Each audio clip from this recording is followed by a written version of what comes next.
Hi friends, welcome back to my channel. ಇವತ್ತಂತೂ ಒಂದು interesting ಆಗಿರೋ ರೆಸಿಪಿನ ತೊಗೊಂಬಂದಿದ್ದೀನಿ. ನಾನಿವತ್ತು ಆ್ಯಕ್ಚುಲಿ ಪೂರಿ ಮಾಡೋಣ ಅಂತ ಅಂದ್ಕೋಬೇಕಾದ್ರೆ ಮನೆಯಲ್ಲಿ ಸ್ವೀಟ್ ಪೊಟೇಟೊ ಇತ್ತು. ಮಕ್ಳಿಗಂತೂ ಸ್ವೀಟ್ ಪೊಟೇಟೊ ಕೆಲವು ಮಕ್ಕಳು ತಿನ್ನೋದಕ್ಕೆ ಇಷ್ಟಪಡೋದಿಲ್ಲ. ನಮ್ಮ ಮನೇಲೂ ಸೇಮ್ ಪ್ರಾಬ್ಲಮ್ಮೇ ಇರುತ್ತೆ. ಅದಕ್ಕೋಸ್ಕರ ಇದರಲ್ಲಿ ನಾನು ಪೂರಿ ಮಾಡಿದ್ರೆ ಹೇಗಿರುತ್ತೆ ಅಂತ ಎಕ್ಸ್ಪೆರಿಮೆಂಟ್ ಮಾಡೋಣ ಅಂತ ಅಂದ್ಕೊಳ್ತಾ ಇದ್ದೆ. ಇದನ್ನು ನಿಮ್ಮ ಜೊತೆನೂ ಸಹ ಶೇರ್ ಮಾಡೋಣ ಅಂತ ವೀಡಿಯೋ ಸ್ಟಾರ್ಟ್ ಮಾಡ್ತಾಯಿದ್ದೀನಿ. ಅದಕ್ಕಿಂತ ಮುಂಚೆ ನನ್ನ ಚಾನಲ್ ಹೊಸದಾಗಿ ನೋಡೋರು ಸಬ್ಸ್ಕ್ರೈಬ್ ಮಾಡಿ ನೋಡಿ ಅಂತ ಹೇಳ್ತಾ ವೀಡಿಯೋ ಶುರು ಮಾಡೋಣ. ನಾನಿಲ್ಲಿ ಸ್ವೀಟ್ ಪೊಟೇಟೊ ತೊಗೊಂಡಿದ್ದೀನಿ, ಒಂದೇ ಒಂದು. ಇದನ್ನು ನೀಟಾಗಿ ತೊಳೆದು ಇದ್ರ ಸಿಪ್ಪೆ ಎಲ್ಲ ಪೀಲ್ ಮಾಡ್ಕೋಬೇಕು, ಸಿಪ್ಪೆ ತೊಗೋಬೇಕು. ಈ ರೀತಿ ಸಿಪ್ಪೆ ತೊಗೊಂಡು ಇದನ್ನು ಸಣ್ಣದಾಗಿ ಈ ರೀತಿ ಸಣ್ಣದು ಬರುತ್ತಲ್ವ, ಇದರಿಂದ ನಾವು ಇದನ್ನೆಲ್ಲ ನೀಟಾಗಿ ಈ ರೀತಿ ತುರ್ಕೋಬೇಕು. ಇದನ್ನು ತುರಿದ ಮೇಲೆ ಇದನ್ನು ಮಿಕ್ಸಿ ಜಾರಲ್ಲಿ ಹಾಕೋಬೇಕಾಗುತ್ತೆ. ಮಿಕ್ಸಿ ಜಾರಲ್ಲಿ ಹಾಕಿ ಇದನ್ನು ನೀರು ಹಾಕಬಾರ್ದು, ಹಾಗೇ ಗ್ರೈಂಡ್ ಮಾಡ್ಕೋಬೇಕು. ನೀರು ಹಾಕ್ತಾನೆ ಗ್ರೈಂಡ್ ಮಾಡ್ಕೊಂಡಿರ್ತೀವಲ್ಲ, ಇದರಿಂದ ಇವಾಗ ಪೂರಿನ ಹೇಗೆ ಮಾಡೋದು ಅಂತ ತೋರಿಸ್ತೀನಿ. ಇದಕ್ಕಿವಾಗ ನಾವು ಮನೆಯಲ್ಲಿ ಎಷ್ಟು ಜನ ಇರ್ತೀವಿ ಅದರ ಮೇಲೆ ಡಿಪೆಂಡ್ ಮಾಡಿಕೊಂಡು ಗೋಧಿ ಹಿಟ್ಟನ್ನು ತೊಗೋಬೇಕು. ನಾನಿಲ್ಲಿ 2 ಬೌಲು ಗೋಧಿ ಹಿಟ್ಟನ್ನು ತೊಗೊಂಡಿದ್ದೀನಿ. ಈ ಗೋಧಿ ಹಿಟ್ಟಿಗೆ ರುಚಿಗೆ ತಕ್ಕಷ್ಟು ಉಪ್ಪನ್ನು ಹಾಕೋಬೇಕು. ಹಾಗೆ ಸ್ವಲ್ಪ ಸಕ್ಕರೆನ ಹಾಕೋಬೇಕು. ಈ ಸಕ್ಕರೆ ಹಾಕೋದ್ರಿಂದ ಪೂರಿ ಕಲರ್ಸ್ ಬರುತ್ತೆ. ಅದಕ್ಕೋಸ್ಕರ ನಾನು ಸ್ವಲ್ಪ 1/4 ಚಮಚ ಆಗೋಷ್ಟು ಸಕ್ಕರೆನ ಹಾಕ್ಕೊಳ್ತಾ ಇದ್ದೀನಿ. ಇದಿಷ್ಟನ್ನು ಹಾಕ್ಕೊಂಡಾದ್ಮೇಲೆ ನಾವು ರುಬ್ಬಿರ್ತೀವಲ್ವ ತರಿಯಾಗಿ, ಇದನ್ನು ನಾವು ಇದಕ್ಕೆ ಆ್ಯಡ್ ಮಾಡ್ಕೋಬೇಕು. ನಾನಿಲ್ಲಿ ಒಂದು ಟಿಪ್ಸ್ ಸಹ ಹೇಳ್ತೀನಿ. ನೀವು ಈ ರೀತಿ ತುರಿದು ಹಾಕೋದಕ್ಕಿಂತ ನಾವು ನೀರು ಹಾಕಿಲ್ಲ, ಏನೂ ಹಾಕಿಲ್ಲ, ನೀವು ಬೇಕಿದ್ರೆ ಮಿಲ್ಕ್ನ ಸ್ವಲ್ಪ ಆ್ಯಡ್ ಮಾಡ್ಕೊಳ್ಬೋದು. ಮಿಲ್ಕ್ನ ಹಾಕ್ಕೊಂಡು ಬೇಕಿದ್ರೆ ಗ್ರೈಂಡ್ ಮಾಡಿ, ಇಲ್ಲಿ ನಾವು ನೀರು ಹಾಕ್ಕೊಂಡು ಹೇಗಿದ್ರು ನಾವು ಪೂರಿ ಹಿಟ್ಟು ಕಲಿಸ್ತೀವಲ್ವ, ಅದಕ್ಕೆ ನೀವು ಮಿಲ್ಕ್ನ ಅಂದರೆ ಹಸಿ ಮಿಲ್ಕ್ ಆದರೂ ಇನ್ನೂ ಚೆನ್ನಾಗಿರುತ್ತೆ, ಕಾಯಿಸಿರೋದು ಇದ್ರೂ ಪರವಾಗಿಲ್ಲ. ಎರಡರಲ್ಲಿ ಯಾವುದಾದ್ರು ಒಂದು ಹಾಕ್ಕೊಂಡು ಅದನ್ನ ಗ್ರೈಂಡ್ ಮಾಡಿ ಇದಕ್ಕೆ ಹಾಕಿ ಮಿಕ್ಸ್ ಮಾಡಿ ಕಲಿಸ್ಕೋಬೇಕು. ಪೂರಿ ಹಿಟ್ಟನ್ನ ಈ ರೀತಿ ಕಲಿಸ್ಕೋಬೇಕು, ಆವಾಗಲೇ ಪೂರಿ ಚೆನ್ನಾಗಿ ಉಬ್ಬಿ ಬರುವಂಥದ್ದು. ಕೆಲವೊಬ್ಬರು ಪೂರಿ ಉಬ್ಬೇ ಬರೋಲ್ಲ ಅಂತ ಹೇಳ್ತಾರೆ. ನಾವು ಹಿಟ್ಟನ್ನು ಕಲಿಸೋ ರೀತಿಲಿ ಅದು ಡಿಪೆಂಡ್ ಆಗುತ್ತೆ. ನಾನಿವಾಗ ಈ ಪೂರಿ ಮಾಡಬೇಕಾದ್ರೆ ಇನ್ನೂ ಕೆಲವೊಂದು ಸಮಸ್ಯೆಗಳಿರುತ್ತೆ. ನಾನು ಕೇಳಿರೋ ಪ್ರಕಾರ ಒಂದು ಕಡೆ ತುಂಬ ತೆಳುವಾಗುತ್ತೆ, ಒಂದು ಕಡೆ ತುಂಬ ದಪ್ಪಕ್ಕೆ ಬರುತ್ತೆ ನಾವು ಲಟ್ಟಿಸ್ಬೇಕಾದ್ರೆ ಅಂತ ಹೇಳ್ತಾರೆ. ಅದಕ್ಕೆ ನಾನು ಮಾಡೋದು ಯಾವ ಥರ ಮಾಡ್ತೀನಿ ಅಂತ ತೋರಿಸ್ತಾ ಇದ್ದೀನಿ. ನಾನಿಲ್ಲಿ ಸ್ವಲ್ಪ ದಪ್ಪ ಹಿಟ್ಟನ್ನು ತೊಗೊಂಡು ಈ ರೀತಿ ಒಂದು ದೊಡ್ಡ ಚಪಾತಿನ ಅದನ್ನು ಲಟ್ಟಿಸ್ಕೊಳ್ತಾ ಇದ್ದೀನಿ. ಇದರಿಂದ ಏನಾಗುತ್ತೆ, ನಾವು ಎಲ್ಲ ಕಡೆ ಈಕ್ವಲಾಗಿ ಬರುತ್ತೆ. ಅದಕ್ಕೋಸ್ಕರ ನಾನು ಈ ರೀತಿ ಮಾಡ್ಕೊಳ್ತೀನಿ. ಮಕ್ಳಿಗಂತೂ ರೌಂಡ್ ಶೇಪ್ ಇರಬೇಕು ಅಂತೆಲ್ಲ, ಮತ್ತು ಹಾರ್ಟ್ ಶೇಪು, ಏನೇನೋ ಒಂದೊಂದು ವಿಚಿತ್ರವಾಗಿ ಶೇಪ್ಗಳಿದ್ರಷ್ಟು ಮಕ್ಕಳಂತೂ ಚೆನ್ನಾಗಿ ಇಷ್ಟಪಟ್ಟು ತಿಂತಾರೆ. ಅದಕ್ಕೆ ಅವರಿಗೆ ಅಟ್ರ್ಯಾಕ್ಟ್ ಮಾಡ್ಕೋಬೇಕಲ್ವ, ಅದಕ್ಕೋಸ್ಕರ ನಾವು ಇದೇ ರೀತಿಯಾದಂಥ ಕೆಲವೊಂದು ಟ್ರಿಕ್ಸ್ಗಳನ್ನ ಯೂಸ್ ಮಾಡ್ಕೋತಾ ಇರ್ತೀನಿ ಅಷ್ಟೇ. ಅದನ್ನೇ ನಿಮಗೂ ಸಹ ಶೇರ್ ಮಾಡ್ತಾಯಿದ್ದೀನಿ. ಈ ರೀತಿ ದೊಡ್ಡದಾಗಿ ಈಗ ಲಟ್ಟಿಸ್ಕೋಬೇಕಾದ್ರೆ ಯಾವ ಕಡೆಯೂ ತೆಳುವಾಯಿತು ಇಲ್ಲ ದಪ್ಪ ಆಯಿತು ಅನ್ನೋ ಟೆನ್ಷನ್ನೇ ಬರಲ್ಲ, ಈಕ್ವಲಾಗೂ ಬರುತ್ತೆ.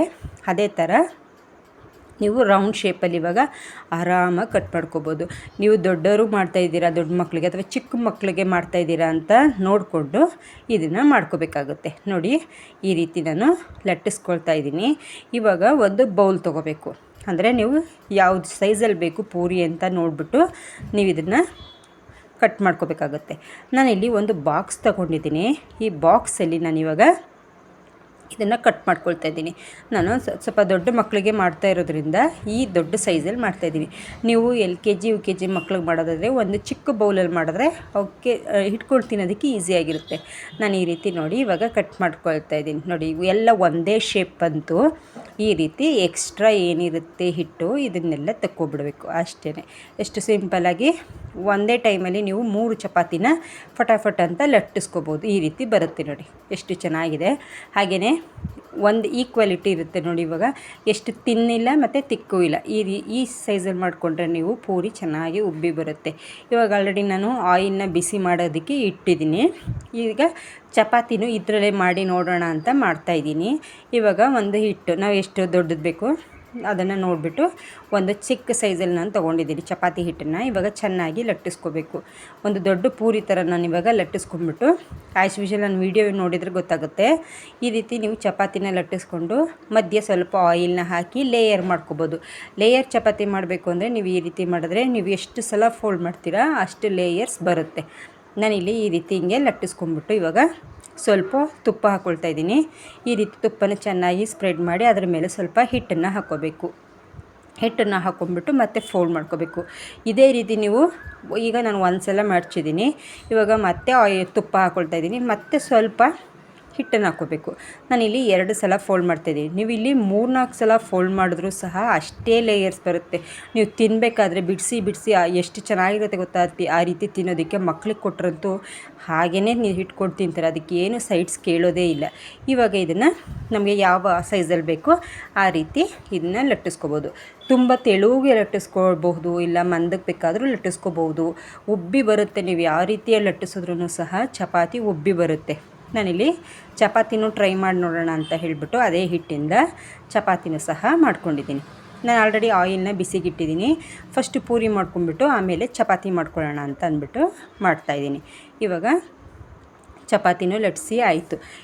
ಇದ್ರ ಜೊತೆಗೆ ನಾನು ಒಂದು ಸ್ವೀಟು ಸಹ ಸೈಡ್ ಡಿಶ್ಶಾಗಿ ಹೇಳ್ಕೊಡ್ತಾಯಿದ್ದೀನಿ. ವಿಡಿಯೋ ಎಲ್ಲೂ ಸ್ಕಿಪ್ ಮಾಡಬೇಡಿ, ವಿಡಿಯೋ ಪೂರ್ತಿ ನೋಡಿ.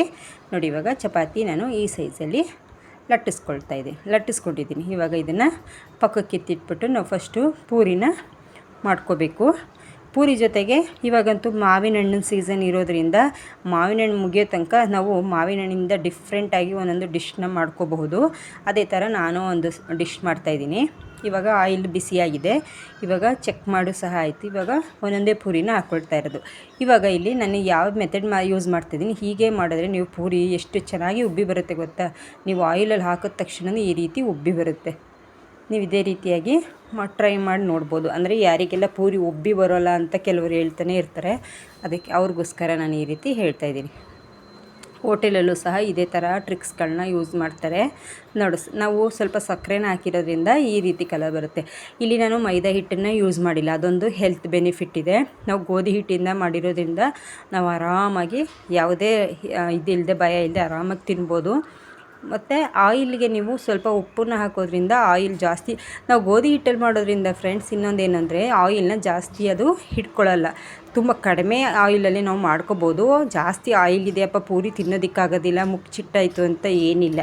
ಕಡಿಮೆ ಆಯಿಲ್ನ ತಗೊಳ್ಳುತ್ತೆ. ಸ್ವಲ್ಪ ಉಪ್ಪನ್ನು ಹಾಕ್ಬಿಡಿ ಆಯಿಲ್ ಬಿಸಿಯಾದಾಗ, ಆವಾಗ ಆಯಿಲ್ ಜಾಸ್ತಿ ಹೀರ್ಕೊಳ್ಳೋದಿಲ್ಲ ಪೂರಿಗಳು. ನೋಡಿ ಎಷ್ಟು ಚೆನ್ನಾಗಿ ಉಬ್ಬಿ ಬರ್ತಾಯಿದೆ. ಇವಾಗ ಚಪಾತಿನೂ ಸಹ ಮಾಡ್ಕೊಂಬಿಡೋಣ. ನಾನು ತವ ಇಟ್ಟು ಅದಕ್ಕೆ ಸ್ವಲ್ಪ ತುಪ್ಪ ಹಾಕಿದ್ದೀನಿ. ಇವಾಗ 2 ಕಡೆ ಚೆನ್ನಾಗಿ ಬೇಯಿಸ್ಕೋಬೇಕು. ಇದು ಸಹ ಅಷ್ಟೇ ಉಬ್ಬಿ ಬರುತ್ತೆ. ನೀವು ನೀಟಾಗಿ ಲಟ್ಟಿಸ್ಕೋಬೇಕು ಅಷ್ಟೇ. ನಾನು ಇದನ್ನು ಮಾಡಾದ್ಮೇಲೆ ನಿಮಗೆ ಕೆಲವೊಂದು ಟಿಪ್ಸ್ ಸಹ ಹೇಳ್ತೀನಿ. ನಾನು ಹೊಸ್ದಾಗಿ ಇದನ್ನು ಟ್ರೈ ಮಾಡಿದ್ದು, ಇದನ್ನು ಯಾರೆಲ್ಲ ಆಲ್ರೆಡಿ ಮಾಡಿದ್ದೀರಾ ನನಗೆ ಗೊತ್ತಿಲ್ಲ. ಆದರೆ ನಾನು ಇದೇ ಫಸ್ಟ್ ಟೈಮು ಟ್ರೈ ಮಾಡಿದ್ದು ಸ್ವೀಟ್ ಪೊಟ್ಯಾಟೋಯಿಂದ ಚಪಾತಿ ಮತ್ತು ಪೂರಿನ. ನಾನು ಅಂದ್ಕೊಂಡಿದ್ದು ಇದನ್ನು ನಾವು ಮಕ್ಕಳಿಗೆ ಕೊಟ್ಟರೆ ನಾವು ಇದನ್ನು ತಿನ್ನಬೇಕಾದ್ರೆ ಇದು ಯಾವುದೇ ಟೇಸ್ಟ್ ಬರಲ್ಲ. ಮಾಮೂಲಿ ನಾವು ಪೂರಿ ಅಥವಾ ಚಪಾತಿನೇ ತಿಂದ ಥರ ಫೀಲ್ ಆಗುತ್ತೆ. ಆದರೆ ಹೆಲ್ತ್ ಅಂತೂ ತುಂಬಾ ಒಳ್ಳೆಯದು. ಸ್ವೀಟ್ ಪೊಟ್ಯಾಟೊ ತುಂಬ ಆರೋಗ್ಯಕ್ಕೆ ಒಳ್ಳೆಯದಲ್ವ. ಈ ಡಯಟ್ ಮಾಡೋರೆಲ್ಲ ಸ್ವೀಟ್ ಪೊಟ್ಯಾಟೊ ತಿಂತಾಯಿರ್ತಾರೆ. ನಾವು ನಮ್ಗಳಿಗೆ ಸೆಟ್ ಆಗುತ್ತೆ. ಆದರೆ ಮಕ್ಕಳುಗಳಿಗೆ ಸ್ವಲ್ಪ ಸ್ವೀಟ್ ಬೇಕು ಅಂತಂದರೆ ಇದಕ್ಕೆ ನೀವು ಆಫ್ ಬಾಯ್ಲ್ ಮಾಡ್ಕೊಂಬಿಡಿ ಸ್ವೀಟ್ ಪೊಟ್ಯಾಟೋನ. ಅಂದರೆ ಅರ್ಧ 50% ಅದನ್ನೇ ಬೇಯಿಸ್ಬಿಟ್ಟು ಆಮೇಲೆ ಅದು ಸಿಪ್ಪೆ ಎಲ್ಲ ತೆಗೆದು ಅದನ್ನು ಸ್ಮ್ಯಾಶ್ ಮಾಡಿ ಹಾಕೋಬೋದು. ನಾನು ಆ ಥರ ಮಾಡೋಣ ಅಂತ ಅಂದ್ಕೊಂಡೆ. ನಾನು ಏನಕ್ಕೆ ಆ ಥರ ಮಾಡಲಿಲ್ಲ ಅಂದರೆ ಅದು ಸ್ವಲ್ಪ ಅಂಟು ಬರುತ್ತೆ ಅಲ್ವಾ, ಎಲ್ಲಿ ಅದು ಚೆನ್ನಾಗಿ ಬರಲ್ವೇನೋ ಅಂತ ಅಂದ್ಕೊಂಡಿರೋದು. ನಾನು ಮಾತ್ರ ಟ್ರೈ ಮಾಡಿಲ್ಲ. ನೀವು ಯಾರಾದರೂ ಟ್ರೈ ಮಾಡಿದರೆ ನನಗೆ ಹೇಳಿ. ಮಾವಿನ ಹಣ್ಣು ತೊಗೊಂಡಿದ್ದೀನಿ. ಇವಾಗ ಸೈಡ್ ಡಿಶ್ ಆಗಿ ಒಂದು ರೆಸಿಪಿ ಮಾಡೋಣ ಅಂತ. ಇವಾಗ ಅದ್ರ ಸಿಪ್ಪೆ ಎಲ್ಲ ನೀಟಾಗಿ ತೊಗೊಂಡು ನಾವು ಇದನ್ನು ಚೆನ್ನಾಗಿ ತುರ್ಕೋಬೇಕು. ಇದನ್ನು ಚೆನ್ನಾಗಿ ತುರಿದು ಒಂದು ಬೌಲಲ್ಲಿ ಹಾಕಿ ಇದಕ್ಕೆ ಸಿಂಪಲ್, ಇದಕ್ಕೆ ಏನು ಅಂತ ಏನೇನೋ ಹಾಕಬೇಕಪ್ಪ ಅಂತ ಏನಿಲ್ಲ. ನಾನಿಲ್ಲಿ ಜೇನುತುಪ್ಪ ಹಾಕೋತಾ ಇದ್ದೀನಿ. ಮಕ್ಕಳಿಗೆ ಪೂರಿ ಜೊತೆಗೆ ಇದನ್ನು ಮಾಡಿಕೊಡಿ, ತುಂಬ ಇಷ್ಟಪಡುತ್ತೆ. ಇವಾಗಂತೂ ಎಲ್ಲ ಹೋಟೆಲ್ಗಳಲ್ಲೂ ಇದು ಸಿಗುತ್ತೆ. ಇದನ್ನು ನಾವು ಸಹ ಮನೇಲೇ ಮಾಡ್ಕೋಬೋದು. ತುಂಬ ಟೇಸ್ಟ್ ಪೂರಿ ಮತ್ತು ಇದು ಮಾವಿನ ಹಣ್ಣು ಶಿಕರಣಿ ಅಂತಲೂ ಅನ್ಬೋದು. ತುಂಬ ಚೆನ್ನಾಗಿರುತ್ತೆ. ಒಂದು ಸಲ ಟ್ರೈ ಮಾಡಿ ನೋಡಿ. ನಾನಿಲ್ಲಿ ಸ್ವೀಟ್ಗೆ ಎಷ್ಟು ಬೇಕೋ ಅಷ್ಟೇ ನಾನು ಶುಗರು ಹಾಗೆ ಸ್ವಲ್ಪ ಏಲಕ್ಕಿ ಪುಡಿನ ಹಾಕ್ಕೊಳ್ತಾ ಇದ್ದೀನಿ. ಬೆಸ್ಟ್ ಕಾಂಬಿನೇಷನ್ ಅಂತಲೇ ಹೇಳ್ಬೋದು. ಮಕ್ಕಳಿಗೆ ಈ ರೀತಿ ಪೂರಿ ಮತ್ತು ಈ ಮಾವಿನ ಹಣ್ಣು ಸ್ವೀಟ್ ಮಾಡಿಕೊಟ್ಬಿಡಿ, ಸಖತ್ತಾಗಿ ಇಷ್ಟಪಟ್ಟು ತಿಂತಾರೆ. ತುಂಬ ಚೆನ್ನಾಗಿರುತ್ತೆ. ಈ ಕಾಂಬಿನೇಷನ್ ಅಂತೂ ಸೂಪರಾಗಿರುತ್ತೆ. ಪೂರಿ ಮತ್ತು ಚಪಾತಿ ಎರಡೂ ಸಹ ಚೆನ್ನಾಗೇ ಬಂತು. ನಾನಿವಾಗ ಇದನ್ನು ಚೆನ್ನಾಗಿ ಮಿಕ್ಸ್ ಮಾಡ್ಕೊಳ್ತಾ ಇದ್ದೀನಿ. ನೋಡಿ ಈ ರೀತಿ ಬರುತ್ತೆ. 1-2 ಮಿನಿಟ್ಸ್ ಇಟ್ಟರೆ ಆ ಸಕ್ಕರೆ ಎಲ್ಲ ಮೆಲ್ಟ್ ಆಗುತ್ತೆ. ಇವಾಗ ಪೂರಿನೂ ನೋಡಿ ಉಬ್ಬಿ ಬಂದಿದೆ. ಪೂರಿ ಮತ್ತು ಚಪಾತಿ ಹಾಗೆ ಮಾವಿನ ಹಣ್ಣು ಕ್ಷೀರ ಅಂತಲೂ ಕರೀತಾರೆ. ಹಾಗೆ ಮತ್ತು ಪಾಲಕ್ ಪನ್ನೀರ್ ಇಷ್ಟನ್ನು ಸಹ ಮಾಡಿದ್ದೀನಿ. ಇದು ನೈಟ್ ಡಿನ್ನರಿಗೆ, ಲಂಚ್ಗೆ, ಬ್ರೇಕ್ಫಾಸ್ಟ್ ಯಾವುದಕ್ಕೆ ಬೇಕಾದರೂ ಮಾಡ್ಕೋಬೋದು. ಸಖತ್ತಾಗಿರುತ್ತೆ ಟೇಸ್ಟ್ ಅಂತೂ. ಈ ರೀತಿ ಒಂದ್ಸಲ ಟ್ರೈ ಮಾಡಿ ನೋಡಿ. ಈ ರೆಸಿಪಿ ಇಷ್ಟ ಆದರೆ ನಿಮ್ಮ ಫ್ರೆಂಡ್ಸ್ ಹಾಗೆ ಫ್ಯಾಮಿಲಿ ಜೊತೆ ವಿಡಿಯೋನ ಶೇರ್ ಮಾಡಿ, ಹಾಗೆ ಅನಿಸಿಕೆ ಅಭಿಪ್ರಾಯನ ಕಮೆಂಟ್ ಮಾಡಿ. ನೆಕ್ಸ್ಟ್ ಇದೇ ರೀತಿಯಾದಂಥ ರೆಸಿಪಿ ಬೇಕು ಅಂದರೆ ಸಬ್ಸ್ಕ್ರೈಬ್ ಮಾಡಿ. Thank you for watching. Next ಸಿಗೋಣ ಇನ್ನೊಂದು ರೆಸಿಪಿಲಿ.